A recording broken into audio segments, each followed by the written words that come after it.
दिल्ली में प्रदूषण का जो हाल है और सुप्रीम कोर्ट से जो आज सख्त टिप्पणी सुनने को मिली है, उसके बाद दिल्ली के पर्यावरण मंत्री गोपाल राय इस वक्त एक प्रेस कॉन्फ्रेंस को संबोधित कर रहे हैं। आज वो दिन आ गया। आज जो स्मॉग बना हुआ है या तो तेज हवा से टूटेगा या फिर बारिश से टूटेगा, उसके अलावा कोई उपाय नहीं। पोल्यूशन के सोर्स को कंट्रोल करने के लिए हम ग्रैब 4 के माध्यम से काम कर रहे हैं कि उनको रिड्यूस किया जाए, लेकिन वो भी दिल्ली में लागू हो रहा है। दिल्ली के चारों तरफ उसकी भी कोई पूछने वाला भी नहीं है, कोई माई बाप भी नहीं है भारतीय जनता पार्टी की सरकारों में कि उन ग्रैब के नियमों का क्या होगा। मैं तो उस दिन हैरान था जब मैं गया डिपो के अंदर और देखा कि BS4 की बस फिर भी भेजी जा रही है। पूरे NCR में CAQM ने बैन लगाया।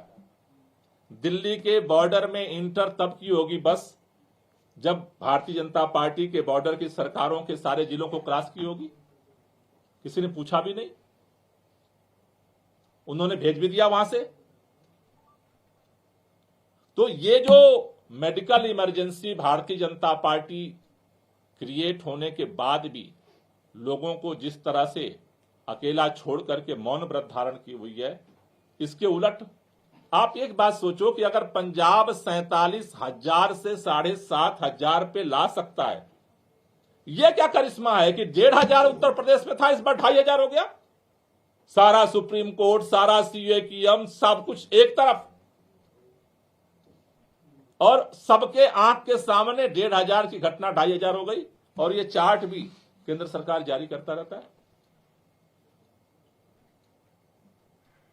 तो ये इस बात को दिखा रहा है कि भारतीय जनता पार्टी की सरकार पूरी तरह से,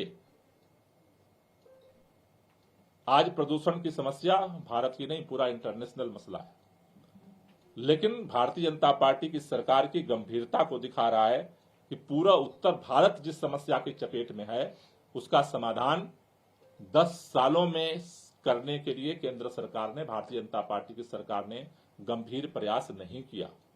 अगर किया होता तो शायद आज सकारात्मक परिणाम होते। सर, विंटर एक्शन प्लान जारी करते उस दौरान आपने कहा था कि अगर 450 से ऊपर जाएगा तो ऑड इवन लागू किया जाएगा। तो क्या आप ये बताने की पोजीशन में कि ऑड इवन लागू कर रहे हैं या नहीं कर रहे हैं? देखिए, अभी जैसा ग्रैब 4 में अतिरिक्त कदम भी सरकारों को उठाने की सलाह दी गई है। हाँ जी, तो क्या कदम अतिरिक्त, जो अतिरिक्त कदम की जो आप बात कर रहे हैं, उन सारी चीजों पे हम लोग मॉनिटर कर रहे हैं। और जो परिस्थितियां बनती हैं, सरकार, दिल्ली सरकार हर निर्णय ले रही है, हर चीज पे हम मॉनिटर कर रहे हैं, डे टू डे मॉनिटर कर रहे हैं, डे टू डे एक्शन ले रहे हैं। जो जरूरी कदम होगा, सारी चीजों का एक्सपर्ट्स के साथ हम लगातार संपर्क में हैं, हम वो कदम उठाएंगे। सर, एक और सवाल है, आपने पराली की घटनाओं के बारे में बताया है, वर्क फ्रॉम होम को लेकर कोई चर्चा हुई क्या अभी? क्योंकि उसका भी निर्देश था कि वर्क फ्रॉम होम लागू किया जाए। जिससे मैंने कहा ना कि अभी हम सुप्रीम कोर्ट में से सुनवाई थी, कई चर्चाएं हुई हैं, उनके ऑर्डर्स आने के बाद उसके अनुरूप भी अपना एक्शन प्लान हम बनाएंगे। सर, पराली को लेकर आपने आंकड़ा बताया, लेकिन क्या आप बता सकते हैं, क्योंकि अभी 500 के करीब ऑलमोस्ट पहुंच गया दिल्ली में, पिछले 24 से 48 घंटे में इन तीनों राज्यों में क्या आंकड़ा है? पंजाब में कितना है, हरियाणा में कितना है, यूपी में कितना है? ये नंबर्स आपके पास अगर हैं तो बता दें। वो हम आपको डिटेल निकाल करके बता देंगे। मेरे पास जो आंकड़े थे वो मैंने आपको बता दिया टोटलिटी में। 2022 में इस दौरान 47,000 जड़े थे, पराली घटनाएं थी 15 अक्टूबर के बाद टिल नाउ, जो आज 7,500 पर आ गई। उत्तर प्रदेश के अंदर 1,500 घटनाएं थी, जो बढ़ करके 2,500 आ गई। डिटेल पर डे का भी डिटेल हम आपको दे देंगे। सर, ये BS4 की गाड़ियों का आप आरोप लगा रहे हैं कि बॉर्डर से अभी भी एंटर हो रही है, उसको रोकने के लिए दिल्ली सरकार अपनी तरफ से हम दिल्ली सरकार सब कुछ कर रही है अपनी तरफ से। मैं तो खुद गया था, चेक किया और रोक दिया, फाइन लगा दिया। सवाल इसका नहीं है, दिल्ली सरकार तो सुबह से शाम तक काम करे, ये बहुत जरूरी है, लेकिन भारतीय जनता पार्टी की सरकार पूरे दिल्ली को जो है, लोगों को जो है लाश बिछाने के लिए छोड़ दे, ये भी जरूरी है, उस पर भी काम हो। चारों तरफ से जब पोल्यूशन का धुआं दिल्ली की तरफ इंटर कर रहा है, तो दिल्ली के अंदर हम तो रोजाना सफाई कर रहे हैं, जितना सफाई करते हैं उससे 10 गुना ज्यादा बाहर से आ रहा है, लेकिन हम अपना काम कर रहे हैं। लेकिन भारतीय जनता पार्टी को भी इस बात का जवाब देना पड़ेगा कि वो इस तरह से मौन व्रत क्यों धारण किए हुए, क्या उसकी जिम्मेदारी है? आज तक पर्यावरण मंत्री ने एक शब्द बोला, कोई पहल की? चिट्ठियां मैंने लिखी, क्या एक बैठक बुलाई?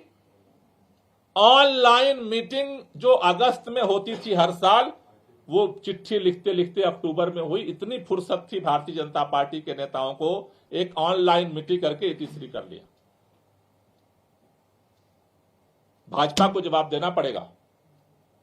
पूरा देश जिस तरह की इमरजेंसी में पहुंचा है, उसकी जिम्मेदारी भारतीय जनता पार्टी को लेनी पड़ेगी और इसका समाधान देना पड़ेगा देश को। गोपाल जी, एनसीआर में जो थर्मल पावर प्लांट चल रहे हैं वो कितना बड़े कारक बन गए हैं, और मूल रूप से कौन से तत्व आप देखते हैं जिसकी वजह से आप दिल्ली गैस हैं? देखिए, एक फैक्टर नहीं है, अलग अलग फैक्टर हैं। डस्ट पोल्यूशन का भी इसमें कंट्रीब्यूशन है, व्हीकल पोल्यूशन का भी कंट्रीब्यूशन है, ईंट भट्ठों का जो पोल्यूशन है उसका भी कंट्रीब्यूशन है, जो थर्मल पावर प्लांट है उसका भी कंट्रीब्यूशन है, जो पोल्यूटेड फ्यूल पे इंडस्ट्रीज चल रही हैं उनका भी कंट्रीब्यूशन है। दिल्ली के अंदर अगर सीएनजी की बस चल रही है, इलेक्ट्रिक बस चल सकती है, तो एनसीआर में क्यों नहीं चल सकती है? क्यों नहीं चलाई जा रही? Thank you. गोपाल जी, एक सवाल सर, शादियों का सीजन है और इसी ग्रे सिचुएशन तो दिल्ली के पर्यावरण मंत्री गोपाल राय ने काफ़ी ज़्यादा नाराज़गी दिखाई है और कहा है कि बीजेपी नहीं कर रही है अपनी तरफ से जो जिम्मेदारी उसके निभानी चाहिए वो नहीं निभा रही है। आम आदमी पार्टी की सरकार पूरी जिम्मेदारी निभा रही है। इसके लिए उन्होंने पराली जलने के आंकड़ों का हवाला दिया, कहा पंजाब ने काफ़ी काबू किया है इस पर, लेकिन उत्तर प्रदेश ने काबू नहीं किया। और इसके अलावा केंद्र सरकार पर भी गोपाल राय ने लगातार हमला किया, कहा कि इतनी फुर्सत बीजेपी के मंत्रियों को नहीं मिली कि वो इस मसले पर कोई अहम बैठक बुलाते और ज़रूरी निर्देश देते, ज़रूरी कार्रवाई करते।